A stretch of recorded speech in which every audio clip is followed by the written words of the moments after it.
माननीय वित्त मंत्री जी द्वारा पेश किए गए बजट में महिलाओं और बच्चों के कल्याण हेतु संचालित कार्यक्रमों के लिए 3 लाख करोड़ से ज्यादा के बजट का प्रावधान। इसे कहते हैं जले पे नमक छिड़कना, भिगो भिगो कर धोना, पानी पिला पिला कर मारना, हंसा हंसा कर मारना, खिला खिला कर मारना। जी नमस्कार, मैं सविता कुमारी यादव। अब भारतवर्ष की तमाम आंगनवाड़ी सेविका सहायिका बहनों का आपका अपना यूट्यूब चैनल सविता कुमारी यादव में हार्दिक स्वागत करती हूँ, नंदन करती हूँ, अभिनंदन करती हूँ।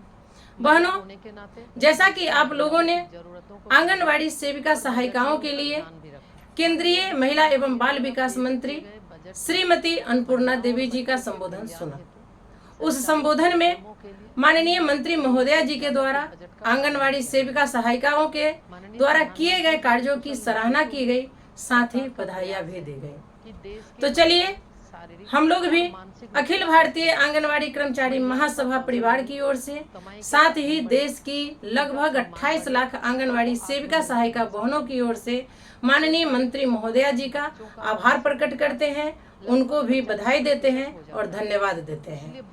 बहनों, अब आते हैं दूसरे पॉइंट पे, जहां माननीय मंत्री महोदया जी हमारे देश के माननीय प्रधानमंत्री जी का आभार व्यक्त करती हैं, वहीं बजट पेश करने के लिए हमारे देश की महिला वित्त मंत्री श्रीमती निर्मला सीतारमन जी का भी आभार व्यक्त करती हैं।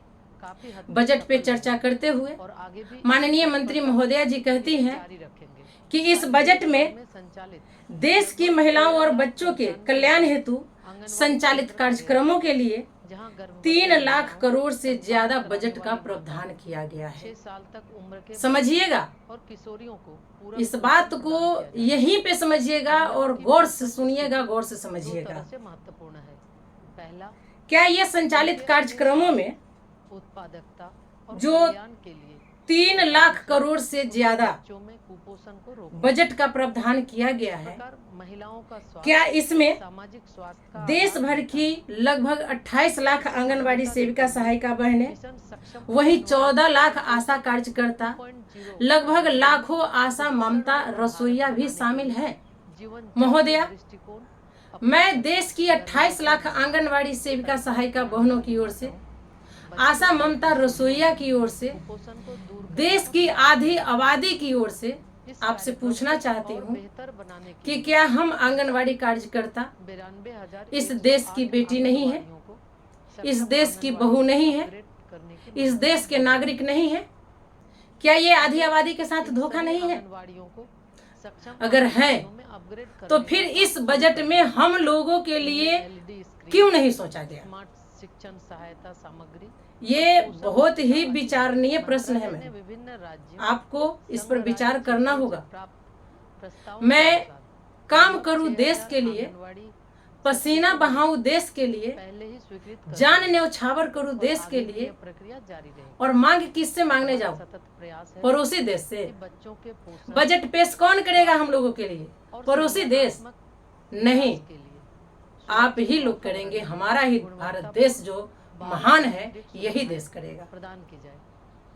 इसी क्रम में एक और बात मैं कहना चाहूंगी महोदया, आपके द्वारा हम आंगनवाड़ी सेविका सहायिका बहनों के कार्यों को सराहा गया, आपने हम लोगों को शाबाशी दी, बहुत अच्छा लगा। मैं भी 28 लाख आंगनवाड़ी सेविका सहायिका बहनों की ओर से आपका धन्यवाद करती हूँ कि कम से कम आपने हम आंगनवाड़ी सेविका सहायिका बहनों द्वारा किए गए कार्यों को सराहा तो सही, क्योंकि पूर्व केंद्रीय महिला एवं बाल विकास मंत्री श्रीमती स्मृति ईरानी जी ने तो 1 घंटे का कर्मी कहकर हम लोगों का माखौल उड़ाई थी, मजाक उड़ाई थी। हालांकि उसका खामियाजा उनको लोकसभा चुनाव में मिल गया। लेकिन क्या आपके द्वारा हमारे कार्यों को सराह देने से, वाहवाही करने से, शाबाशी देने से हम लोगों के अच्छे दिन आ जाएंगे? हम आंगनवाड़ी सेविका सहायिका बहनें अस्थायी कर्मी हो जाएंगे, सरकारी कर्मचारी हो जाएंगे, वेतनमान हो जाएंगे, हमारा थाल पोषण से भर जाएगा, हमारे बच्चे अच्छे स्कूल कॉलेज में पढ़ लेंगे, वो उच्च शिक्षा प्राप्त कर लेंगे, वो डॉक्टर, इंजीनियर, ओवरसियर, साइंटिस्ट बन जाएंगे? नहीं, इसके लिए आपको पहल करनी होगी और हमारे देश के यशस्वी माननीय प्रधानमंत्री जी से बात करनी होगी, उनके सामने हमारी समस्याओं को रखनी होगी। क्योंकि हर विभाग का कार्य आपकी आंगनवाड़ी कर्मी ही करती है।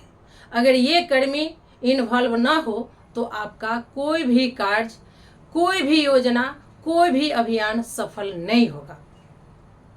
इसीलिए हम हाथ जोड़कर आपसे विनती करते हैं, प्रार्थना करते हैं कि हम आंगनवाड़ी सेविका सहायिका बहनों के लिए, आप नाम से तो अन्नपूर्णा है ही, लेकिन माँ अन्नपूर्णा के रूप में अपना योगदान दें और भारत सरकार से बात करके हम लोगों की मांगों को पूरा करवाने में अपनी अहम भूमिका निभाएं। तभी मानेंगे कि आप नाम से ही नहीं बल्कि कर्म से भी माँ अन्नपूर्णा है। नहीं तो बस ऐसे ही नाम के ही आप रह जाएंगे और हम लोगों के दिल में आपके लिए और भी इज्जत, मान सम्मान बढ़ जाएगी। जो आज तक किसी केंद्रीय मंत्री ने नहीं किया, उस कार्य को आप करने का काम करें। हम जानते हैं कि हम लोगों के कार्यों को सराहा जाता है, लेकिन जब मानदेय वेतन की बात आती है तो अनदेखी की जाती है। तो ये अब नहीं चलेगा। जिस तरह से 2024 के लोकसभा चुनाव में इन लोगों को खामियाजा भुगतना पड़ा है, ठीक इसी तरह अगला विधानसभा चुनाव और लोकसभा चुनाव में सफाया कर दिया जाएगा। ये धमकी नहीं है, हम धमकी नहीं देते हैं। ये जो 28 लाख आंगनवाड़ी सेविका सहायिकाओं का दर्द है, उस दर्द को हमने एहसास किया है और उनकी आवाज़ को हम बोल रहे हैं। जो लोग कमेंट में कहते हैं कि अब की बार तो आ गए लेकिन अगली बार सफाया कर देंगे, नहीं तो हम लोगों को वेतनमान करे, तो हम धमकी नहीं देते हैं। हम आपसे प्रार्थना करते हैं कि इन आंगनवाड़ी सेविका सहायिका बहनों को आप अस्थायी कर्मी करवाएं, इनको सरकारी कर्मचारी करवाएं, इनको वेतनमान करवाएं। तो साथियों, आज के वीडियो में बस इतना ही। आप लोगों के मन में जो सवाल चल रहे थे, जो आप लोग कमेंट में लिख रहे थे, हमने उन्हीं बातों को इस वीडियो में अपने शब्दों के माध्यम से पिरोने का काम किया है। आगे देखिए क्या होता है। फिलहाल के लिए बस इतना ही। फिर मिलते हैं अगले वीडियो में कुछ और नई जानकारियों के साथ। तब तक के लिए आप हमें विदा दीजिए। नमस्कार। सभी अधिकारीगण, आंगनवाड़ी कार्यकर्ता का मैं स्वागत करती हूँ और आप लोग जिस समर्पण और लगन के साथ अपने अपने क्षेत्र में काम कर रहे हैं उसके लिए मैं बधाई भी देती हूँ।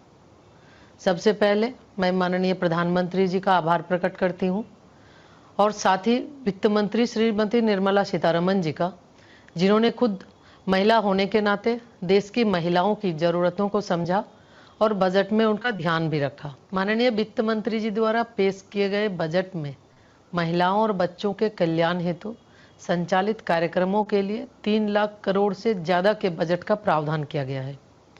माननीय प्रधानमंत्री जी के कुशल नेतृत्व में सरकार का प्रयास है कि देश की महिलाएं शारीरिक और मानसिक रूप से स्वस्थ हों, महिलाओं का कौशल बढ़े, कमाई के साधन बढ़े, उनका सम्मान बढ़े और वो आत्मनिर्भर बन सके। 6 साल की उम्र तक बच्चों का मानसिक विकास लगभग 85% हो जाता है। इसलिए बहुत ज़रूरी है कि माँ के गर्भ से ही बच्चे के संपूर्ण पोषण पर पूरा ध्यान दिया जाए, जो कम से कम 6 वर्ष की उम्र तक निरंतर जारी रहे। हमें खुशी है कि हम अपने कार्यक्रमों और आप सभी के निरंतर प्रयास के जरिए इस लक्ष्य को हासिल करने में काफ़ी हद तक सफल रहे हैं और आगे भी इसी तत्परता से इसे जारी रखेंगे। आज देश भर में संचालित लगभग 13,95,000 आंगनवाड़ी केंद्र कार्यरत है, जहां गर्भवती महिलाओं, स्तनपान कराने वाली माताओं, 6 साल तक उम्र के बच्चों और किशोरियों को पूरक पोषण प्रदान किया जा रहा है। महिलाओं की पोषण स्थिति दो तरह से महत्वपूर्ण है। पहला, उनके अपने स्वास्थ्य, उत्पादकता और कल्याण के लिए, तथा दूसरा, उनके बच्चों में कुपोषण को रोकने के लिए।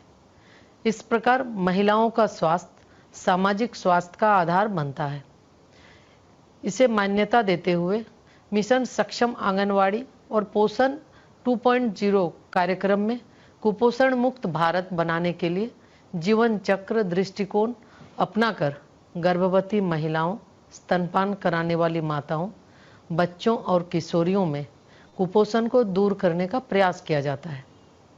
इस कार्यक्रम को और बेहतर बनाने के लिए अब तक 92,108 आंगनवाड़ियों को सक्षम आंगनवाड़ियों में अपग्रेड करने की मंजूरी दी गई है। हमने इन सभी आंगनवाड़ियों को सक्षम आंगनवाड़ियों में अपग्रेड करने का काम शुरू कर दिया है।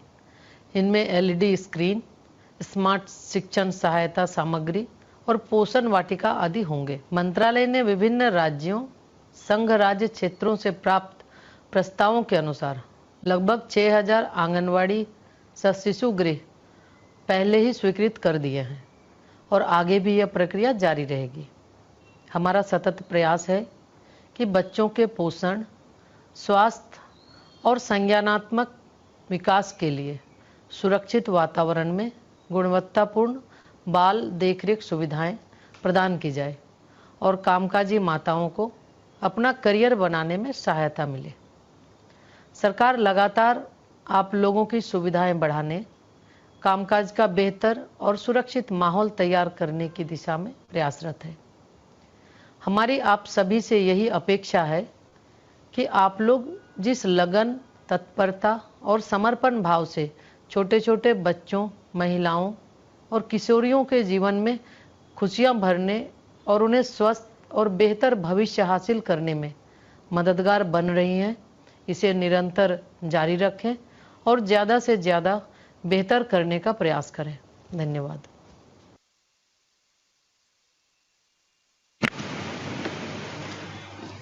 मैं